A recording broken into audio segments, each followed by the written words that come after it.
Sejam todos bem-vindos, queridos alunos do 8º ano, a esta videoaula. Espero que todos estejam bem em casa, se cuidando, em família. Aproveite esse tempo para resgatar muitos dos valores que acabamos perdendo devido à correria do dia a dia, sociedade frenética, onde não há tempo para mais nada. Agora estamos tendo, meio que forçosamente, tendo uma oportunidade para ficar mais próximos, valorizar a cultura da proximidade, do encontro. Talvez nós nem temos, quando tudo estava normal, talvez nem tínhamos tempo para estar mais em família. Agora você talvez está tendo mais tempo, então resgate. Isso que também as religiões pedem a nós, nos orientam, cada uma com a sua prática, sobre a importância de se resgatar a proximidade, o amor. Então, algumas dicas para vocês, porque não é férias, é tempo de estudo. Você está estudando a partir da sua casa, os professores estão se engajando para que você possa continuar estudando, mas alguns cuidados devem ser tomados, como por exemplo, deixar de lado agora as redes sociais, deixar de lado o que pode causar distração, ir num lugar tranquilo, à parte, pegar o seu livro de ensino religioso, se estiver aí com você, Você também tenha um material de anotação ao lado. Então, faça de tudo para que esse momento seja de muito aproveitamento, tá bom? Vamos relembrar um pouco do que nós já estudamos. Nós já estudamos a questão da comunicação e das mídias, quais são os tipos de comunicação, como ela pode contribuir para o ser humano, Nós vimos que tudo é comunicação, até mesmo, e existem vários tipos de comunicações, não apenas a verbal, a digital, mas outros, com a comunicação pelos gestos. E nós vimos que a mídia, ela faz parte desse desenvolvimento, comunicativo da humanidade. Além disso, nós vimos como a comunicação digital está presente hoje em todas as religiões, Ela está presente e ela contribui no sentido assim de levar uma mensagem maior, levar as suas doutrinas, as suas crenças a pessoas, por exemplo, que estão muito distantes, Eu pedi para vocês que durante esse tempo fizessem a pesquisa por exemplo, era do Papa Francisco, que nós vemos que é um homem muito midiático, que se utiliza das redes sociais, se utiliza do que está ao seu alcance para chegar, aonde ele não pode estar fisicamente. Vocês trouxeram para mim que ele se utiliza, por exemplo, do Twitter, que há milhões de seguidores. Então, ao mesmo tempo, ele pode estar lá no Vaticano fazendo realizando uma missa ao vivo, e nós aqui no Brasil podemos acompanhar em tempo real. É o que a comunicação digital proporciona, por exemplo. E que, além disso, as artes, todo tipo de artes está envolvido com a religião. Religião e artes caminham juntos, e além de outras questões. Então, esse foi um pouco do que nós já realizamos até aqui. Foi realmente muito interessante. Parabéns pelo engajamento de vocês, o aproveitamento, a participação. Mas hoje vamos começar já um novo capítulo 2, na página 30, que tem como título Crenças, Filosofias de Vida e Esfera Pública. É o que nós vamos ver a partir de agora. Se vocês forem na página 32, aí tem alguns objetivos desse capítulo, alguns objetivos que são aqueles a serem alcançados nas nossas próximas aulas. Então, por exemplo, quais vão ser algumas das questões que vamos debater, vamos discutir durante esses dias que virão, a partir de hoje, é claro. Nós vamos aprender a diferenciar a esfera pública da esfera privada. Então, esse aqui já é um primeiro ponto, um dos primeiros objetivos. Saber que existe o que é público e é privado. Isso aqui, claro, está totalmente relacionado às religiões.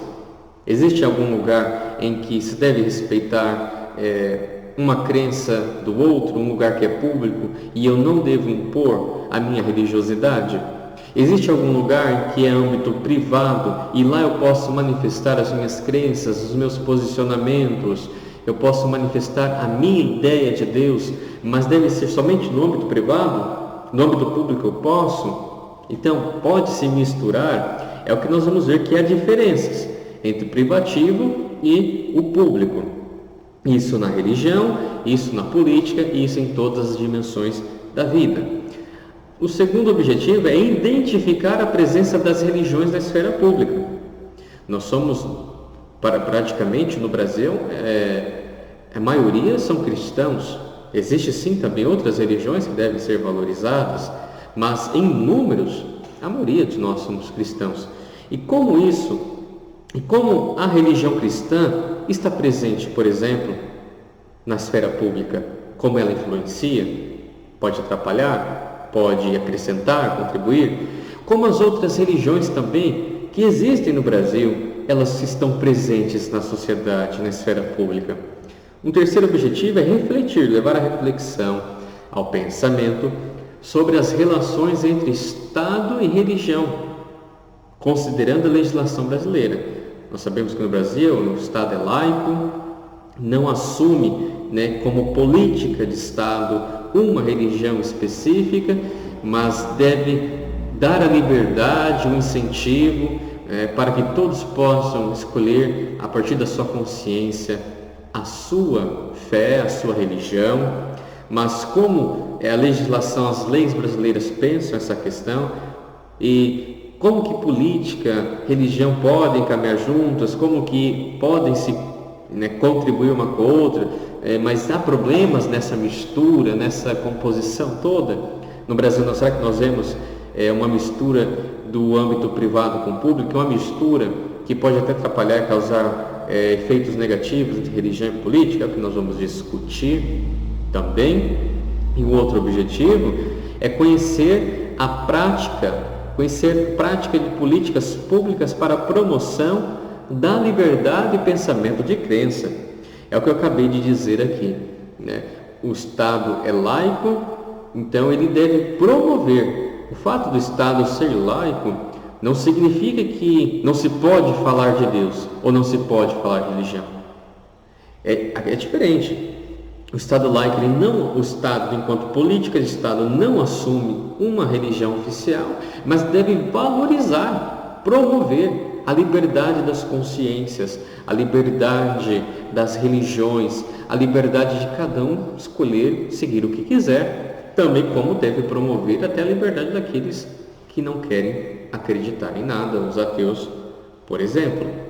Então nós vamos ver, estes são alguns dos objetivos que nós vamos discutir durante estas próximas aulas. Na página 32 ainda, vocês com certeza já ouviram essa expressão, esse ditado popular, que não se discute assuntos considerados polêmicos como religião e política. Política, religião, às vezes até alguns acrescentam futebol, não se discute, mas política e religião não se discute, cada um faz o que quiser, cada um fica na sua e pronto. Não vamos discutir para não dar briga. Você já ouviu essa expressão com certeza. Mas não é o caso aqui das nossas aulas de ensino religioso. Nós temos que discutir, sim, de uma forma respeitosa, reflexiva, pensar como as religiões contribuem para o avanço, o progresso da humanidade, como as religiões podem também contribuir para a política, cada uma cada um com o seu papel específico.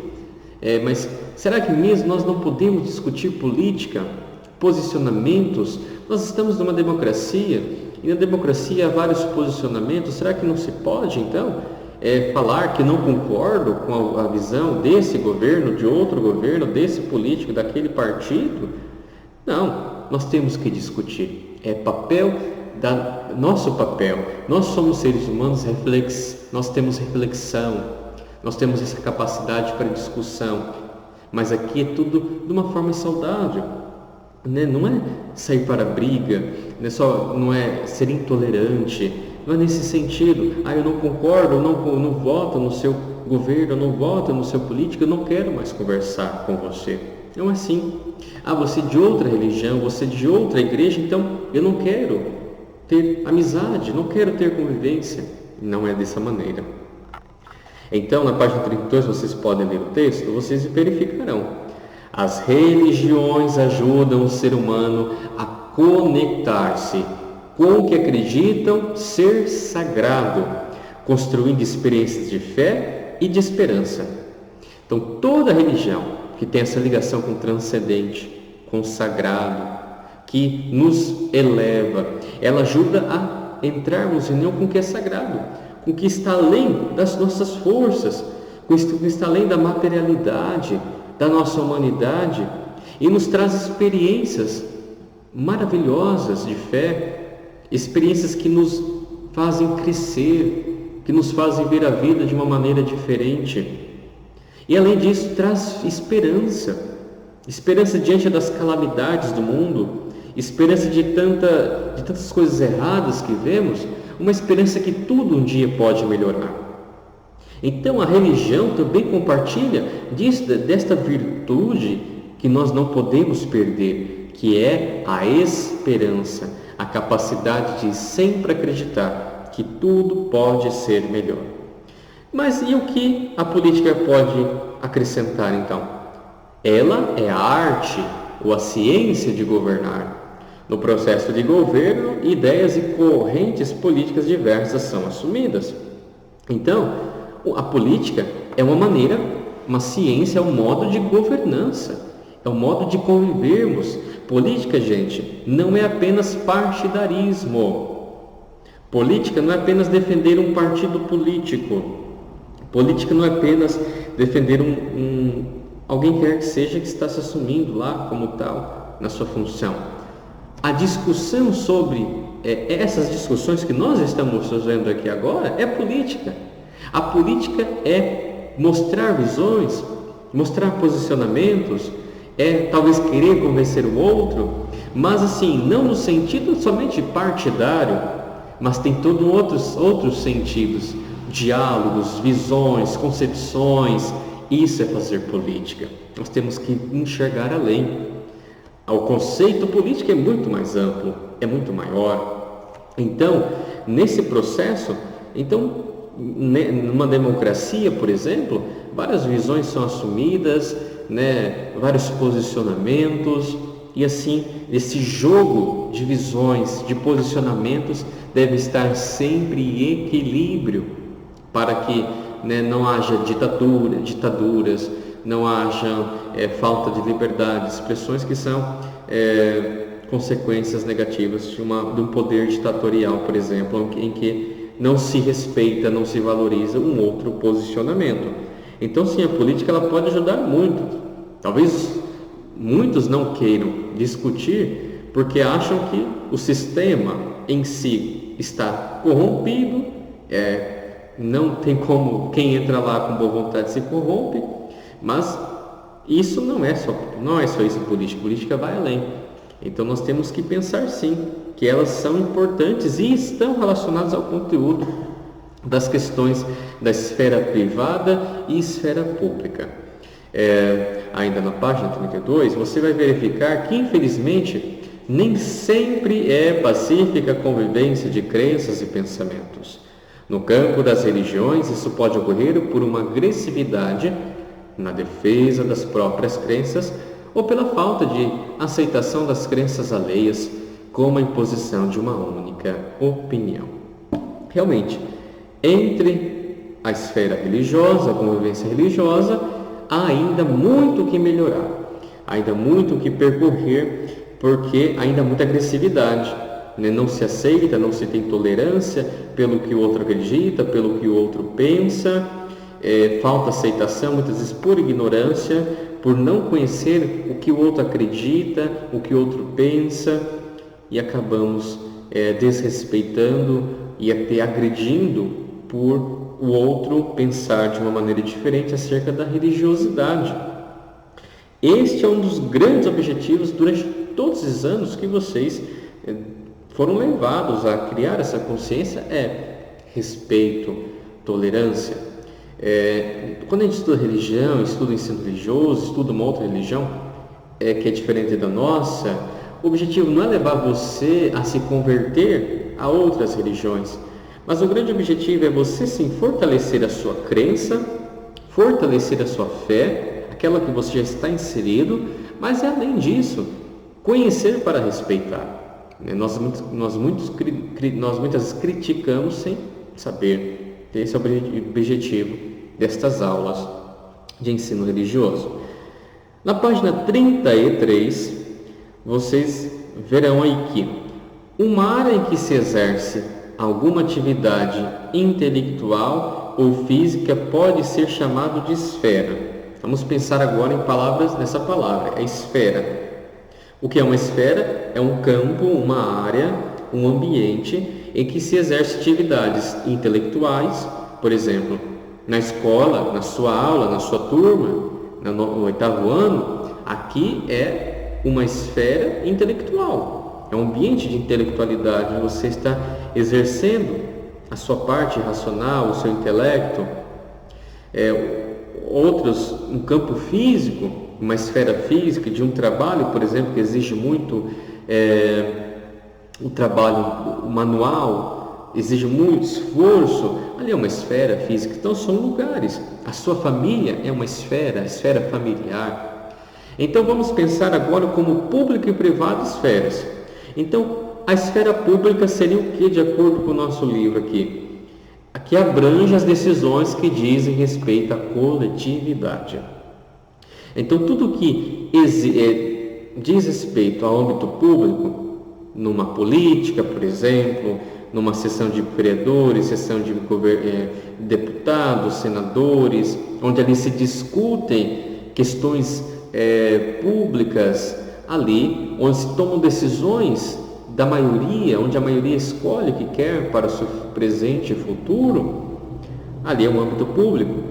O privado já engloba o que é individual. A religião mesmo, ela parte muito da esfera subjetiva, muito da esfera individual, já que cada um tem liberdade para escolher.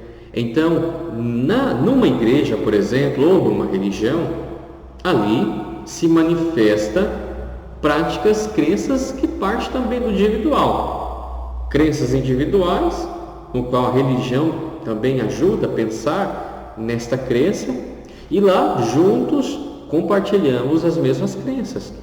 Mas ali, não naquele âmbito privado, naquela igreja, naquela religião, é privado por quê? Porque não são todos que pensam da mesma maneira.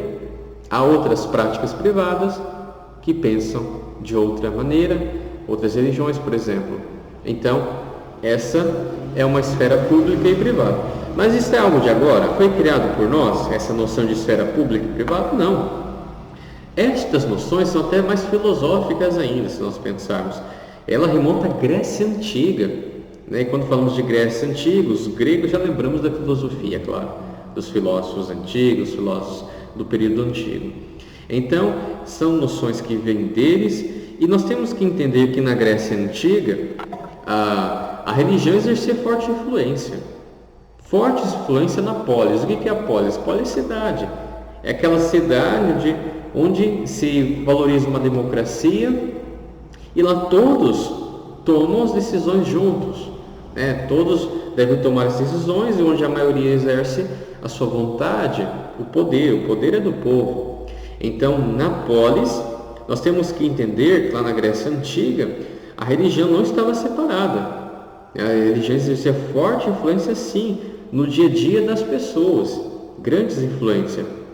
Tanto que, se nós vemos as arquiteturas gregas dos templos, dos lugares de discussão política, com certeza são algo assim admirável de ser observado. Vocês podem pesquisar.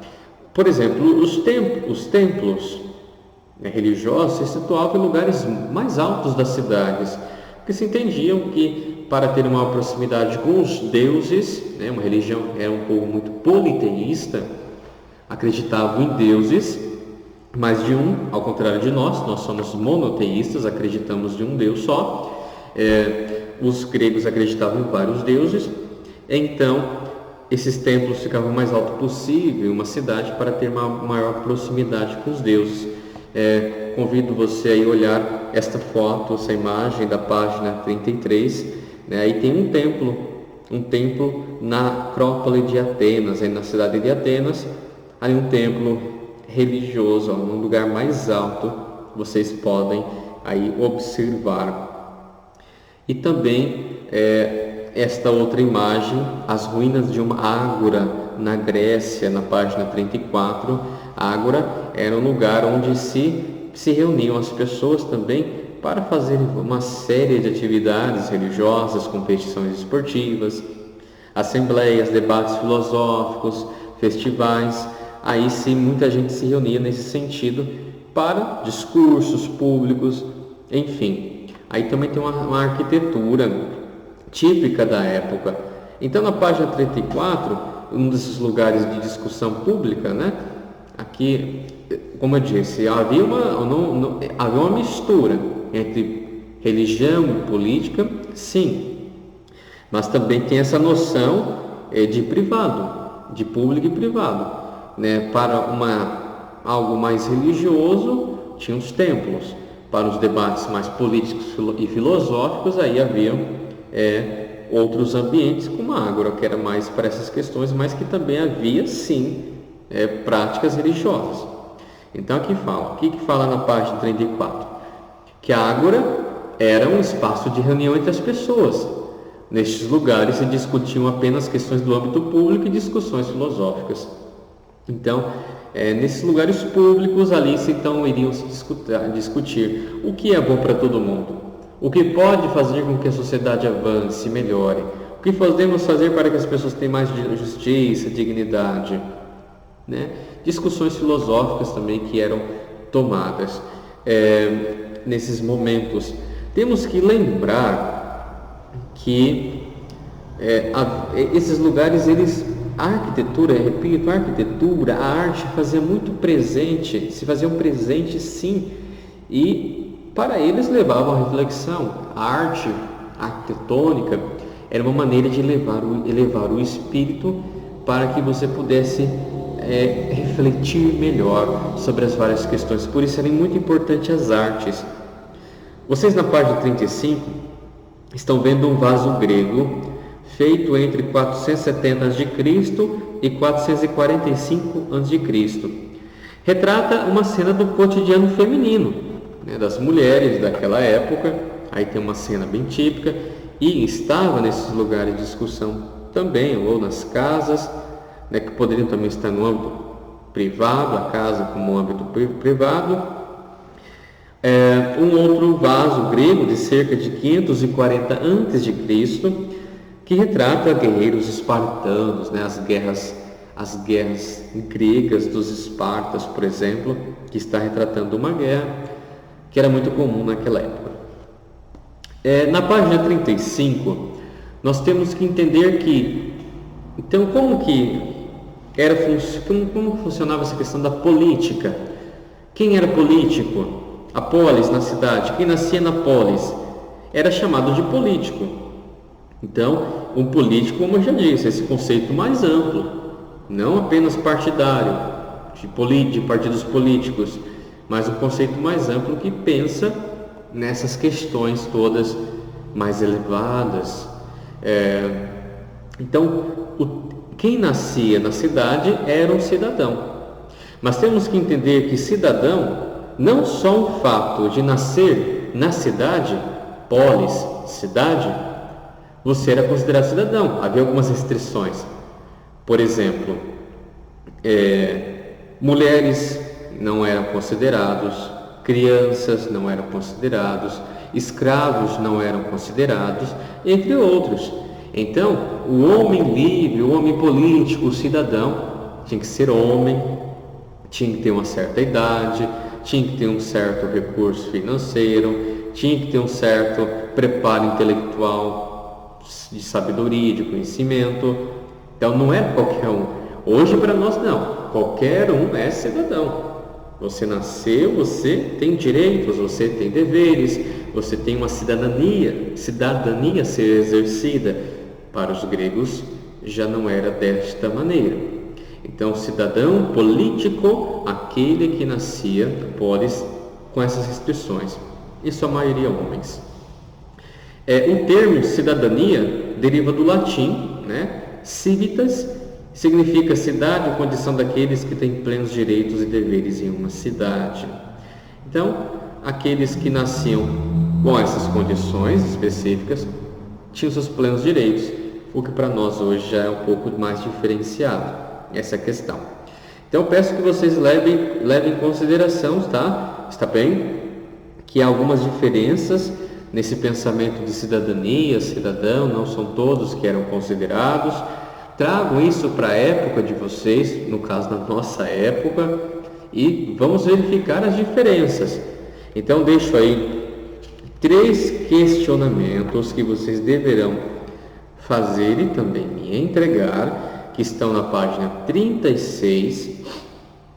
Vocês devem ler esse texto que está, desse enunciado que está aí na página 36, e aí também levar em consideração o que nós vimos nesta aula. E as 3 perguntas são: segundo o texto, o que o conceito de cidadania no seu sentido tradicional expressa? Então você tem que ir lá nos gregos. Você tem que entender o que é cidadania para os gregos, não nos termos atuais, para os gregos. 2. Qual é o significado de cidadania nos dias atuais? Agora sim, você vai descrever como a cidadania hoje é exercida. E a 3, qual que é a diferença entre esses 2 conceitos? Então você vai fazer um quadrinho ali, na resposta mesmo, e você vai ter que fazer uma diferença, colocar as diferenças entre a cidadania grega e a cidadania dos tempos atuais. Como eu disse, ficou bem claro, penso que sim, há muita diferença. Então tudo isso é questão do âmbito privado, questão do âmbito público. Mas aí você pode pensar assim, tá, mas o que isso tem a ver com religião, o que isso tem a ver com ensino religioso? Para nós entendermos que há separação entre o público e o privado, que há diferenças, nós temos que recorrer lá às origens e temos que entender de onde que vêm essas noções, que é lá dos gregos. Então por isso que nós estamos retomando até um pouco da filosofia também. Então vocês podem verificar aí. E é de suma importância entender o que é cidadania para que os direitos sejam exercidos, todos tenham os seus plenos direitos, exercidos, respeitados também com os deveres. Essas 3 perguntas devem ser respondidas, nada muito longo, respostas bem feitas, objetivas, não precisam escrever demais.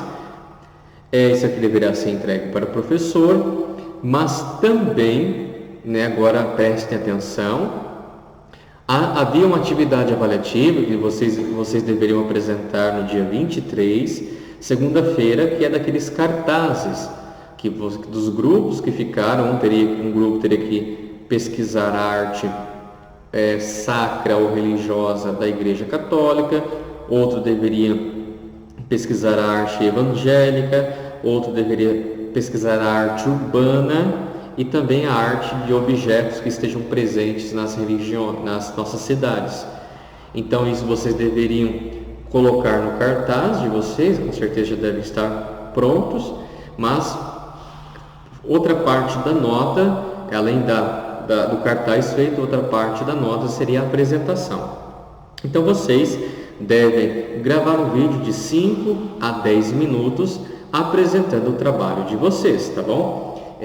Já que nós estamos tendo que tomar todos esses cuidados, ficar mais em casa e resguardados, vocês podem conversar hoje, um grava um vídeo de casa, outro pode gravar um vídeo da sua casa, e depois vocês editem o vídeo, podem formatar esse vídeo, juntar as partes e mandar um vídeo só para o professor, tá bom? Então eu quero que vocês gravem a apresentação de vocês de 5 a 10 minutos e enviem, porque será também atividade avaliativa, está bem? Então, bom estudo, aproveitem bem esse tempo para estudar, revisar, está bem? E até a próxima aula.